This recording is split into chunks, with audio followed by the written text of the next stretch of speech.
The new exercise 2.1। इसका introduction आपको previous video में मैंने बताया था। उसमें आपको नंबर्स के बारे में बताए थे कि what are real numbers and what are natural number, rational, irrational, coprime, prime. तो ये बहुत सारे नंबर्स के बारे में हमने डिस्कस किया था। तो अब हम स्टार्ट करने वाले हैं exercise 2.1। So let's start first question. Show that the square of any positive odd integer.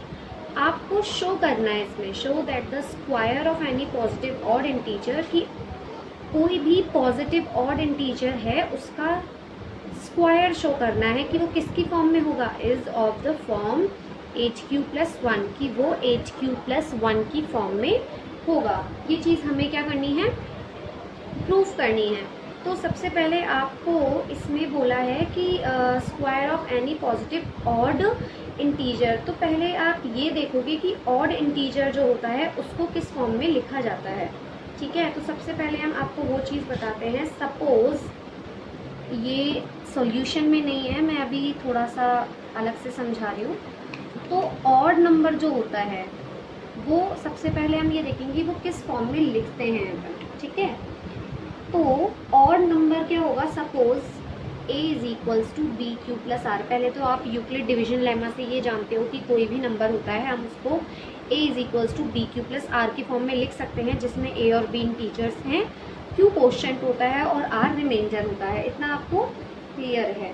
ठीक है, अब हम कुछ एग्जाम्पल से समझते हैं। सपोज ऑड नंबर में 11 लेती हूँ। ठीक है, तो ये b क्या होता है, b एक ऐसी डिजिट है जिसके थ्रू हम डिवाइड करते हैं a में।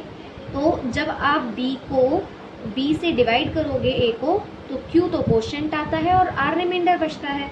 इसका मतलब आपने b का a में डिवाइड किया। तो ऐसे ही मुझे 11 में, सपोज मैं 11 में 2 का डिवाइड करती हूँ, तो 2 5 ज़ा 10। अगर मैं 11 में 2 का डिवाइड करती हूँ तो 5 बार जाएगा, 5 कोशेंट आ गया और रिमाइंडर क्या बचेगा, 1। इसका मतलब है कि चलो और एग्जाम्पल लेते हैं। सपोज 13 है, अब मैं 13 में अगर 2 का डिवाइड दूंगी तो क्या आएगा, 2 6 ज़ा 12। 2 का 6 बार जाएगा, 2 6 ज़ा 12 एंड रिमाइंडर बचेगा 1।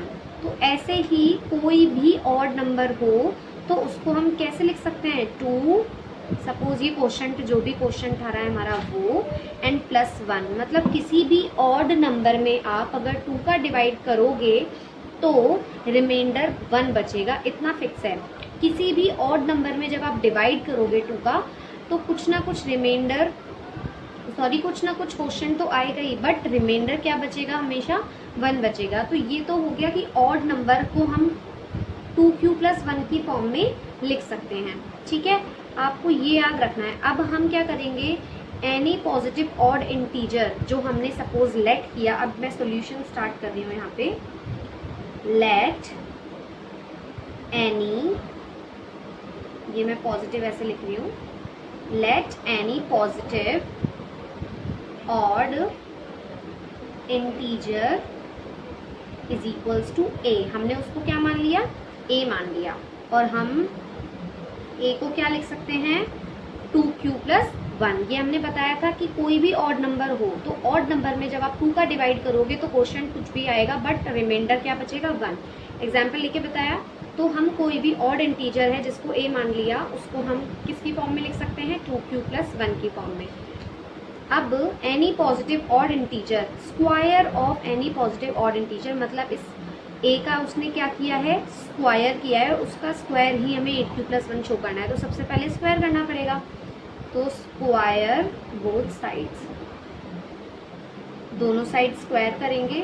a का क्या हो जाएगा, a², 2Q+1 का होल स्क्वायर, दोनों साइड स्क्वायर किया। अब देखो, हम जानते हैं कि a+b का होल स्क्वायर ये आइडेंटिटी होती है ना। तो a+b का होल स्क्वायर की आइडेंटिटी क्या होती है, पहली डिजिट का स्क्वायर a² प्लस दूसरी डिजिट का स्क्वायर b² प्लस 2ab, ये आइडेंटिटी होती है, ये हमने पढ़ी हुई है। तो उसी आइडेंटिटी के थ्रू हम इसे भी ओपन करेंगे ब्रैकेट को। तो देखो, इसको ओपन करते टाइम क्या आएगा, 2Q का स्क्वायर करेंगे प्लस 1 का स्क्वायर करेंगे plus 2 into 2q multiply 1 2ab, ठीक है। सॉल्व करेंगे 4q square plus 1 plus 4q, 2 into 2 4 and q and 1 का स्क्वायर 1। इसको हम लिख सकते हैं 4q स्क्वायर, 4q इस साइड आ जाएगा और 1 लास्ट में चला जाएगा।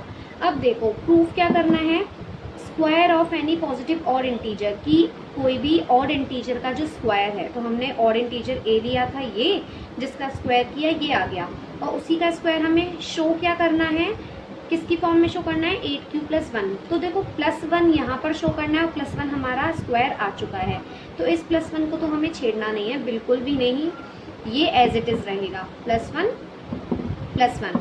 अब देखो मेन है 4q स्क्वायर प्लस 4q, इसको हमें क्या बनाना है, 8q बनाना है। तो देखो सबसे पहले हम इसमें से जो कॉमन आ रहा है पहले उसको कॉमन ले लेते हैं, ठीक है। इसमें से कॉमन आ रहा है 4q, दोनों में से कॉमन आ रहा है 4q। अब क्या बचा, यहाँ पे 4q कॉमन आ गया तो 1q बचेगा, एंड यहाँ पे बचेगा 4q कॉमन आ गया तो प्लस 1 बचेगा, और ये वाला प्लस 1 एज इट इज लिख देंगे।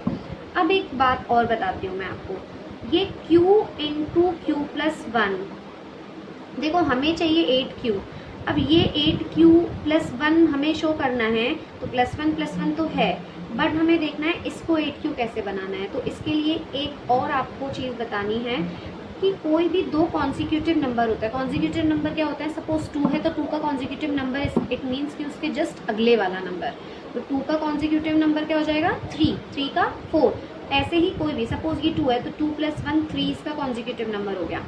तो जब हम दो कॉन्जिक्यूटिव नंबर को मल्टीप्लाई करते हैं तो हमारे पास आंसर इवन नंबर आता है।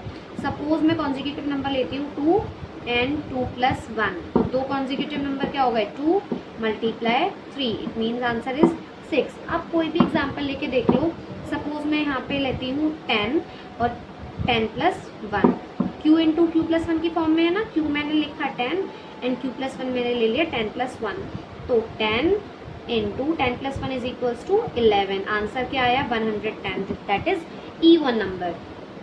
तो इवन नंबर को क्या लिख सकते हैं हम, 2q लिख सकते हैं ना, ठीक है। q कोई भी नंबर है और अगर मैं उस नंबर को 2 से मल्टीप्लाई कर दूँ तो वो इवन नंबर बन जाता है। तो ये याद रखना, जैसे हमने ऑड नंबर 2q प्लस 1 की फॉर्म में रिप्रेजेंट किया है ऑड नंबर को, उसी तरीके से इवन नंबर को हम 2q की फॉर्म में रिप्रेजेंट कर सकते हैं, इतना याद रखने वाली बात है, ठीक है। ऑड नंबर को 2q प्लस 1 की फॉर्म में रिप्रेजेंट कर सकते हैं, तो फिर इवन नंबर को 2q की फॉर्म में रिप्रेजेंट कर सकते हैं, दैट इज इवन नंबर। तो इस वजह से q इंटू q प्लस 1 को हम क्या लिख देंगे 2q लिख देंगे, और हमें एक लाइन लिखनी पड़ेगी यहाँ पे कि when we multiply two consecutive numbers then we get a even number, हमें इवन नंबर मिलेगा। तो उस इवन नंबर को हमने किससे रिप्रेजेंट किया 2q से। अब देखो ये 4 तो एज इट इज रहेगा, q इंटू क्यू प्लस 1 को क्या मान लिया हमने 2q and that is plus 1, 4 into 2 is equals to 8 and q equals to sorry as it is रहेगा q 4 मल्टीप्लाई 2 8 हो गया, q as it is plus 1। तो हमने क्या किया यहाँ पे, सबसे पहले एनी पॉजिटिव और इंटीजर को हमने लेट किया a है सपोज टू, ठीक है, उसका स्क्वायर हमें शो करना था 8q प्लस 1, तो सबसे पहले a को भी तो कुछ मानेंगे ना, तो a ऑड नंबर है और ऑड नंबर को हम, ये चीज़ याद रखने वाली बात है, कभी भी ऑड नंबर आ जाए तो उसको 2q प्लस 1 की फॉर्म में रिप्रेजेंट कर सकते हैं अपन। तो a is equals to 2q plus 1 की फॉर्म में लिखा, उसके बाद स्क्वायर करना था, क्योंकि स्क्वायर ही हमें 8q प्लस 1 शो करना है, तो पहले स्क्वायर करेंगे, उसको ओपन करेंगे ब्रैकेट को, फिर यहाँ पे हमें अगर 8q चाहिए तो उस अकॉर्डिंग हमने इसको ले लिया q इंटू क्यू प्लस 1, जब दो कॉन्जिक्यूटिव नंबर मल्टीप्लाई होते हैं दैट इज इवन नंबर। तो हमने क्या किया 4 एज इट इज रखा, q into Q plus 1 multiply होकर 2q इवन नंबर मिल गया and plus 1 as it is, and 8q plus 1 हमें शो करना था एंड दैट इज शो। तो क्वेश्चन नंबर फर्स्ट क्लियर हो गया आपको। अब ये तो ऑड नंबर वाली बात थी। सपोज़ कि अभी कोई भी नंबर आपके पास आता है तो आप सबसे पहले ये इस पर ज़रूर ध्यान दोगे कि वो ऑड नंबर की बात हो रही है या इवन नंबर की बात हो रही है, ठीक है। तो इसके अकॉर्डिंग फिर पूरा क्वेश्चन होगा। सॉल्यूशन सिर्फ इतना सा था, ये मैंने सिर्फ आपको समझाने के लिए इतना करवाया है। Hope you like this video. Thank you.